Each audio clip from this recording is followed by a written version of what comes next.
Hello everyone, my name is Bharat Runiwal. आपको income tax bill 2025 जो कल पार्लियामेंट में प्रस्तुत किया गया उसके बारे में कुछ बताता हूं। फाइनेंस मिनिस्टर निर्मला सीतारमन ने 13 फरवरी को लोकसभा में इनकम टैक्स बिल 2025 इंट्रोड्यूस किया। ये बिल इनकम टैक्स एक्ट 1961 को रिप्लेस करेगा और टैक्स लॉस को सिंप्लीफाई करने के लिए नए टर्म्स और इजी लैंग्वेज इंट्रोड्यूस करेगा। सो आइए समझते हैं कि इस बिल्स में क्या क्या इंपॉर्टेंट पॉइंट्स हैं। ठीक है, सारा मैं बहुत आसान शब्दों में सिंप्लीफाइड करूंगा। इसी चैनल पे बने रहिए, सब्सक्राइब कर लीजिए।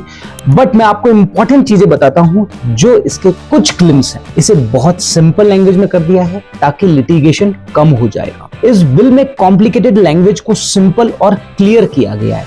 पहले ये कंफ्यूजिंग प्रोविजंस हुआ करते थे, कंफ्यूजिंग प्रोविजंस हैं, एक्सप्लेनेशंस हैं, उनको रिमूव कर दिया गया, उनको सिंप्लीफाइड कर दिया गया। तो इसका फायदा किसको मिलेगा? इसका फायदा मिलेगा टैक्स पेयर्स, क्योंकि वो आसानी से समझ के अपना इनकम कैलकुलेट कर पाएगा और अपना रिटर्न सबमिट कर पाएगा। और दूसरा, डिपार्टमेंट को मिलेगा जो लॉट ऑफ एम्बिग्यूटीज हुआ करती थी, जिसके कारण डिस्प्यूट्स ज्यादा हुए करते थे, लिटिगेशंस ज्यादा हुआ करते थे, वो कम हो जाएगा। दूसरा, सेक्शन और चैप्टर्स का रिस्ट्रक्चरिंग किया गया। जैसे ओल्ड एक्ट में अगर आप देखोगे तो 298 सेक्शंस हुआ करते थे, 52 चैप्टर्स। अभी नए बिल में 536 सेक्शंस और 23 चैप्टर्स कर दिए गए हैं। सर ये तो बढ़ा दिए हैं। आप ये सोच रहे होंगे पहले क्या हुआ करता था, सेक्शन के कई सारे सब सेक्शंस हुआ करते थे जो कॉम्प्लिकेटेड थे। उन कॉम्प्लिकेशंस को रिमूव कर दिया है और सिंप्लीफाइड कर दिया है। अब सब सेक्शंस को सेक्शंस में नाम कर दिया है और कुछ अननेसेसरी सेक्शंस को रिमूव कर दिया है। सो कॉम्प्लेक्स प्रोविजन को तोड़कर छोटा कर दिया है और क्लियर सेक्शंस में डिवाइड कर दिया है। रिडंडेंट चैप्टर्स जिनका कोई यूज नहीं था उनको हटा दिया गया है ताकि ये जो लॉ है यूजर फ्रेंडली, सिंपल हो जाए। तीसरा,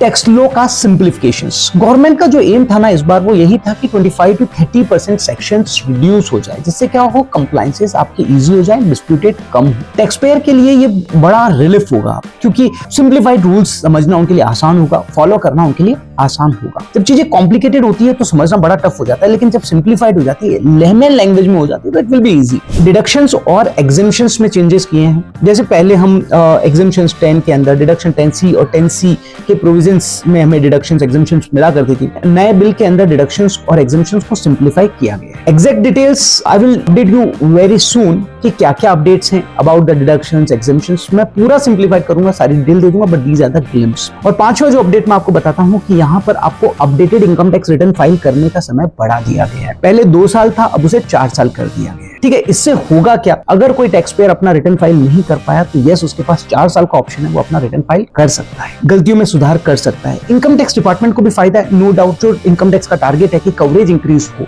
वो यहाँ पर इंक्रीज हो जाए। और एक सबसे बड़ी चीज, जहां पहले हम पढ़ा करते थे असेसमेंट ईयर, प्रीवियस ईयर, है ना, इसलिए क्या कॉम्प्लिकेशन था। ये कोई असेसमेंट ईयर क्या समझता था, प्रीवियस ईयर क्या समझता था, इनको उन्होंने आसान कर दिया और एक सिंपल टर्म डाल दिया, that is tax year.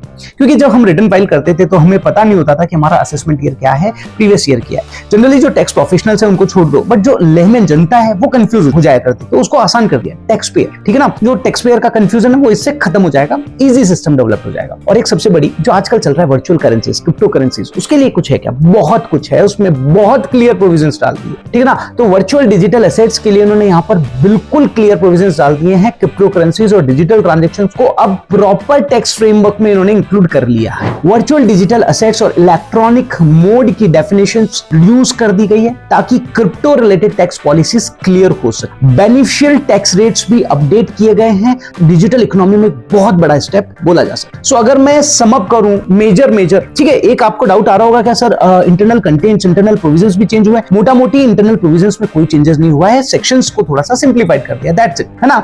Language और प्रोविजंस ऑलमोस्ट वही रहेंगे, बट थोड़ा सा आसान कर दिया गया है, अननेसेसरी चीजों को रिमूव कर दिया है। So now the conclusion, simple और क्लियर लैंग्वेज, कंप्लायंसेस और डिस्प्यूट रिजोल्यूशन इससे इजी हो जाएगा। डिडक्शंस और एग्जेम्पशन को स्ट्रीमलाइन किया है। क्रिप्टो और डिजिटल एसेट्स के लिए क्लियरिटी दी गई है। अब आपको और भी कोई जानकारी अगर जाननी हो तो आप मुझे यहाँ कमेंट के जरिए बताइएगा और चैनल पर बने रहिए, क्योंकि अब पूरा इनकम टैक्स एक्ट 2025 गवर्नमेंट ने तो सिंप्लीफाइड किया है, मैं आपके लिए और सिंप्लीफाइड कर दूंगा। सो आने वाले अपकमिंग वीडियोस आपको पूरा डिटेल अंडरस्टैंडिंग देने वाले हैं।